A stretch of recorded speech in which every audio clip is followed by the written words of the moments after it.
Olá a todos, sejam mais uma vez bem-vindos ao canal Onda Espírita. Eu sou a Glenda e esse é mais um vídeo do estudo do livro Cartas de uma Morta, livro psicografado pelo Chico Xavier pelo espírito de sua mãe, a Maria João de Deus. Hoje nós vamos falar sobre os capítulos 95, 96 e 97. Se você perdeu algum vídeo de algum capítulo anterior ou se você está chegando agora, acesse a nossa playlist no nosso canal, que lá vão ter todos os capítulos, todos os vídeos dos capítulos anteriores. Então vamos lá. A Maria João de Deus, ela já nos contou diversas experiências, diversas sensações que ela já teve desde que ela desencarnou, né, no mundo espiritual, que ela chama aqui de vida errática, que significa erraticidade, significa quando você está no mundo espiritual, entre uma encarnação e outra, chama-se de erraticidade. E ela está contando agora que ela foi levada por guias espirituais até um local maravilhoso pela sua amplitude e beleza. E ela vai então nos contar descrever como que é esse local. Ela fala que trata-se de uma esfera fluídica, comparando-se as matérias delicadas de sua constituição com os elementos grosseiros característicos da Terra. A gente já falou aqui em diversas outras ocasiões a questão da densidade, de como a matéria aqui na Terra ela é mais grosseira pela nossa própria constituição aqui da matéria, do que a gente conhece aqui. E que conforme o espírito vai se melhorando, vai evoluindo, né, a sua matéria fluídica, ela vai se depurando, então vai ficando cada vez menos densa. Então, nesse local que ela está, ela conta que era um local com fluidos menos densos, menos grosseiros que o que a gente conhece aqui na Terra. E ela fala que era uma vasta superfície, como um campo divino, que tinha muita claridade, porém a claridade não ofuscava os olhos, né? E ela fala que o que mais a impressionou foram as flores, que eram flores estranhas, de bizarros contornos, porém que espargiam no ambiente um capitoso aroma. Ela traz aqui essa questão, né? As flores estranhas de bizarros contornos. E por quê, né? Por que ela usa essas palavras? Porque ela está tentando descrever algo que a gente não conhece aqui na Terra.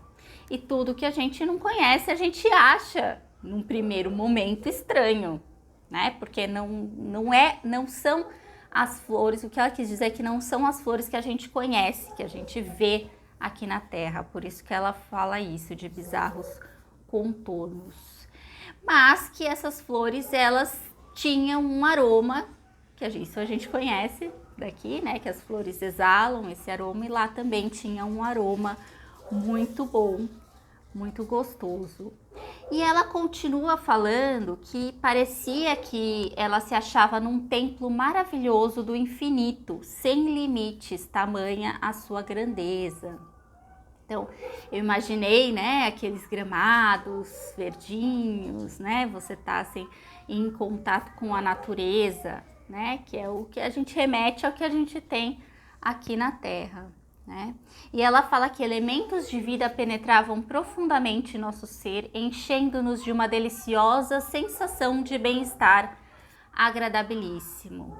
Eu também me imaginei, né, no meio da natureza, pelo menos. Eu moro numa cidade grande em São Paulo, cheio de cimento, que a gente fala, né? Uma cidade cinza.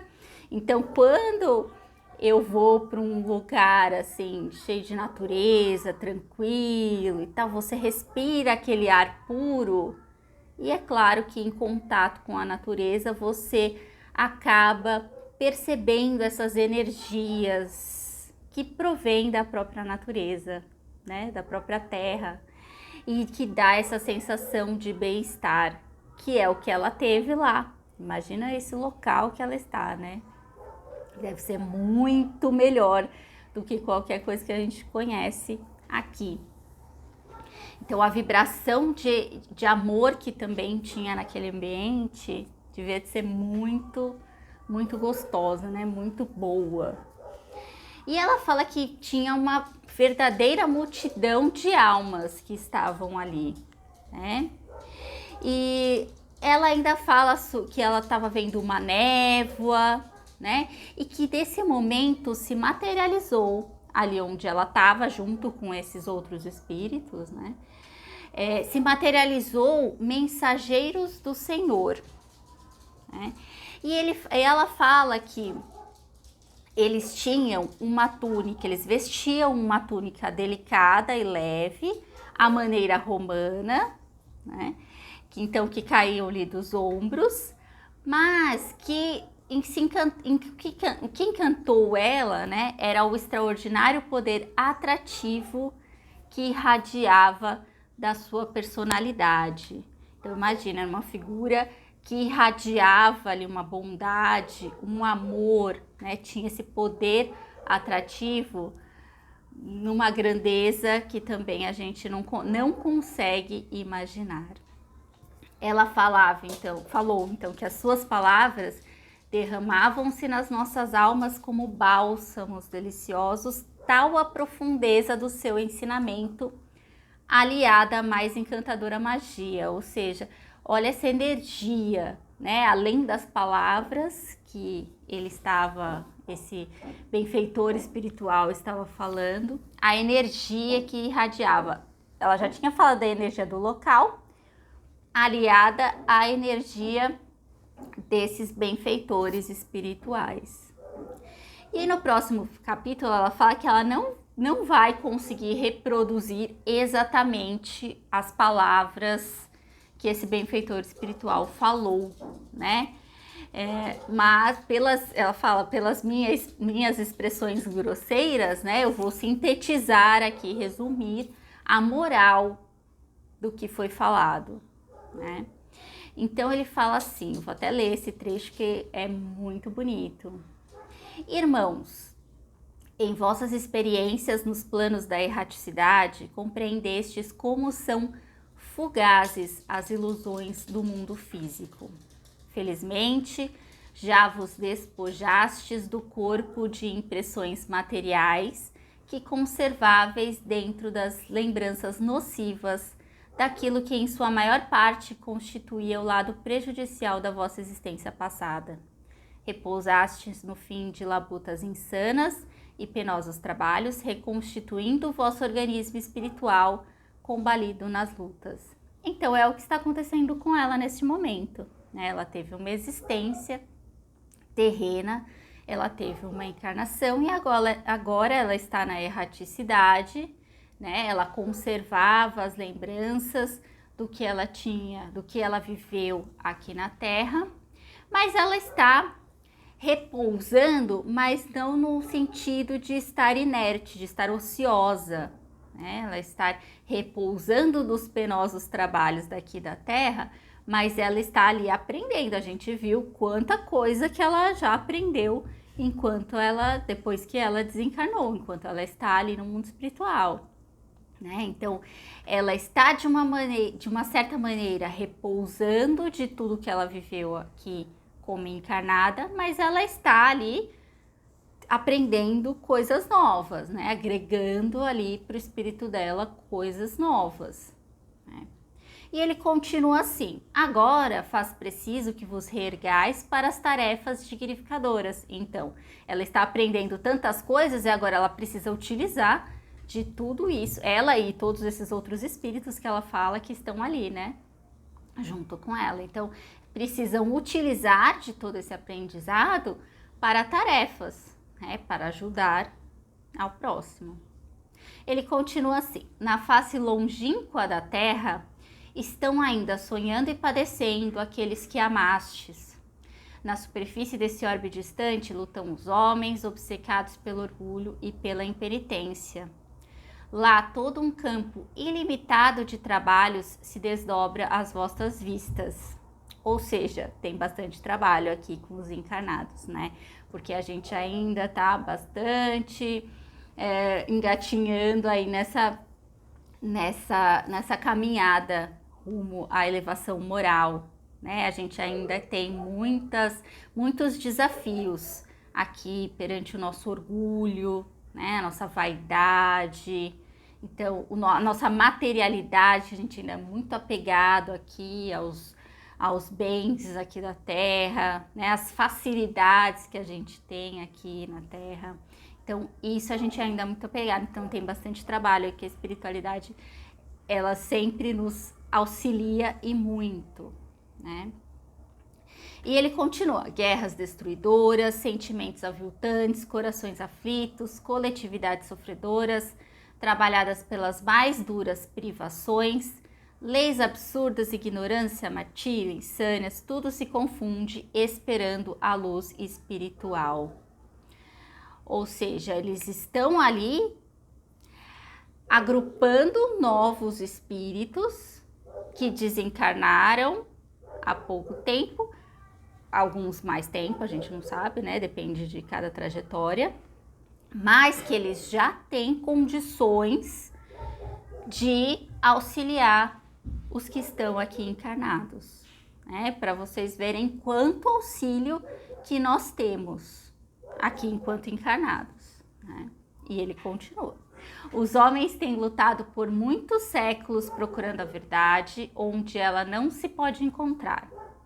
Um dia lhes foi dado contemplar a face luminosa do divino plenipotenciário, ou seja, de Jesus, né? Houve regeneração parcial dos abusos que se perpetravam e observou-se grande argumento da civilização. Mas a gente já sabe da história, né? Jesus veio aqui na Terra para nos auxiliar, mas o que fizemos com todos esses exemplos que ele nos deixou, né? Esquecemos muitos deles esquecemos, né? Inclusive, até após Jesus ter vindo, guerras foram travadas em nome de Jesus, em nome de Deus, e ele nunca ele falou nada disso, né? Aliás, sua exemplificação foi exatamente de outra maneira, né? Foi que amássemos uns aos outros, independente de religião, independente de crença, independente de nada, né? Que todos somos iguais, todos somos irmãos e devemos nos amar como irmãos. Foi essa a mensagem e nós esquecemos disso, né? Então, o que ele termina aqui falando? Cabe-nos operar um movimento grandioso de restauração das crenças puras. Ele não está falando aqui de religiões, porque não existe uma religião melhor que a outra. Tudo converte ao amor, converte a Deus. Então, independente da crença, da religião, a crença pura é o quê? É o amor, né? Então, voltemo-nos para o solo ingrato daquele mundo de experiências e provas, onde o pão que nutre o corpo se mistura com os prantos amargosos das almas. Trabalhemos, levantemos as criaturas humanas da sua inércia moral, verifiquemos a nossa ação sob as vistas amoráveis daquele que é o caminho, a verdade e a vida. Então, olha que linda essa mensagem. Eu ainda suprimi alguns trechos porque senão ia ficar muito longo. Então, convido vocês todos a lerem esse trecho que está no capítulo 97, chama Pela Obra Grandiosa da Restauração das Crenças Puras. Então, esse espírito, esse guia, esse mentor, ele está chamando todos aqueles espíritos ao trabalho, a auxiliar todos aqueles que ainda estão encarnados, todos nós que estamos aqui encarnados, né? Porque trabalho tem, né? E certa vez eu também li num outro livro, num dos livros do André Luiz, que o mentor falou isso. Ele falou que não adiantava nada, ele queria, ele estava pretendendo se elevar moralmente, né? Então, subir nos degraus da evolução.